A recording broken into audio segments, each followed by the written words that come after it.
آج جہاں جہاں بھی جہاد ہوتا ہے وہاں وہاں کتنی کتنی پارٹیاں اور کس کس عقیدے کی اور کس کس عمل کی اور کس کس سوچ کی کس کس نظریات کی اور کون کون سی غلطیاں ہیں، یہ اللہ ہی جانتا ہے۔ اگر رب ذوالجلال کی مدد رکتی ہے تو اللہ تو بہرحال سچا ہے، کوئی نہ کوئی وجہ ضرور ہوتی ہے۔ ایک جگہ پہ مجھے ایک ڈاکٹر صاحب ملے سعودیہ میں، کہنے لگے یہ کیا وجہ ہے، 50 سال سے زیادہ ہو گئے مجاہد لڑتے ہیں اور ان کے خلوص میں، ایمان میں، نمازوں میں، رونے دھونے میں، تقوی الہیت میں شک نہیں ہے، اور مدد نہیں آ رہی، کشمیر میں مسلمان فتح نہیں کر پا رہے، اس کی کیا وجہ ہے؟ تو میں نے ان کو کہا ڈاکٹر صاحب میں آپ کو پکڑتا ہوں، میں آپ سے کہتا ہوں کہ 100 فوجی کیل کانٹے سے لیس ہو کر آپ پر حملہ آور ہو رہا ہے، اور میں کہتا ہوں جاؤ ڈاکٹر صاحب جا کر کے ان 100 آدمیوں کا مقابلہ کرو۔ تو کہتا تھا اچھا تو تم لوگ نہیں آؤ گے میرے ساتھ؟ میں نے کہا نہیں، صرف آپ جائیں گے اور 100 فوجیوں کا مقابلہ کریں گے، وہ کافر ہیں، آپ مومن ہیں، آپ کا اللہ سے تعلق ہے، آپ جائیں گے اور ادھر سے 100 فوجی آئیں گے اور آپ نے مقابلہ کرنا ہے۔ کہتا یہ تو بڑی غلط بات ہے کہ آپ جاؤ ہی نا اور میں ہی جاؤں، وہ تو مجھے مار دیں گے۔ میں نے کہا تو آپ کی نیکی تقوی میں کیا شک ہے ہمیں؟ آپ بڑے متقی ہیں، نیک پاک ہیں اور اللہ سے بڑا اچھا تعلق ہے آپ کا، اللہ آپ کی مدد کرے گا، آپ جاؤ۔ تو کہتا ہے ایسے تھوڑے ہوتا ہے۔ تو میں نے کہا میں نے آپ کو 100 فوجی کے سامنے اکیلے کو بھیجا ہے، تو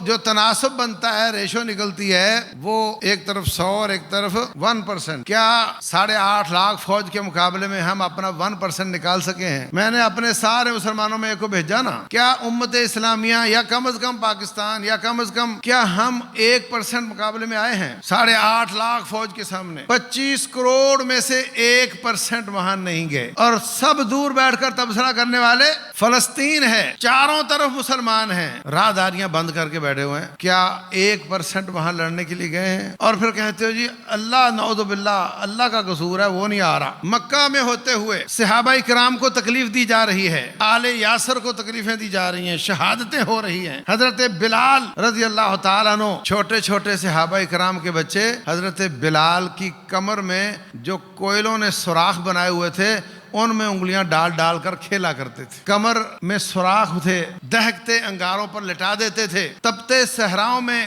گھسیٹتے تھے۔ ان حالات میں کچھ لوگ جاتے ہیں رسول اللہ صلی اللہ علیہ وسلم کے پاس اور کیا کہتے ہیں؟ جا کر کہتے ہیں الا تستنصر لنا الا تدعو لنا اما ترى ما نحن فيه، اے اللہ کے رسول علیہ الصلوۃ والسلام آپ رب سے مدد کیوں نہیں مانگ لیتے؟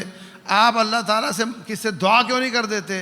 آپ دیکھتے نہیں ہماری حالت کیا ہو رہی ہے، آپ اللہ سے دعا کیوں نہیں کرتے؟ یہ لہجہ ہے۔ اگر آپ سے کوئی کہے جی میرے لیے دعا کر دیں تو آپ کیا کہو گے؟ میں نہیں کرتا۔ امام صاحب سے کوئی کہے جی دعا کر دیں میرے لیے، میرا مسئلہ ہے، تو وہ کیا کہیں گے؟ میں نہیں کرتا۔ رسول اللہ صلی اللہ علیہ وسلم کو وہ کہہ رہے ہیں کہ آپ ہمارے لیے دعا کیوں نہیں کرتے؟ آپ ان سے ناراض ہو رہے ہیں، آپ کا چہرہ مبارک سرخ ہو گیا۔ یہاں صرف دعا کا مطالبہ نہیں ہے، یہاں پر ساتھ ساتھ باڈی لینگویج یہ کہہ رہی ہے کہ اللہ تبارک و تعالیٰ سے مدد لیٹ ہو رہی ہے۔ دیکھو ہماری حالت دیکھو، ہم قربانیاں دے رہے ہیں اور اللہ لیٹ ہے۔ لہجہ یہ کہتا ہے کہ اللہ لیٹ، ہم آگے ہیں اللہ پیچھے ہے، اس لیے آپ ناراض ہوئے ہیں۔ فرمایا جو آپ سے پہلے قومیں تھیں ان کو زندہ حالت میں لوہے کی کنگھی کے ساتھ نوچ کر ہڈیاں اور گوشت الگ کر دیا جاتا تھا۔ جو تم سے پہلے قومیں تھیں ان کو آری کے سامنے رکھ کر 2 لخت کر دیا جاتا تھا۔ وَلَٰكِنَّكُمْ قَوْمٌ تَسْتَعْجِلُونَ، مگر تم اللہ تعالیٰ کی مدد کو جلدی لانا چاہتے ہو، یہ اللہ کی سنت کے خلاف ہے،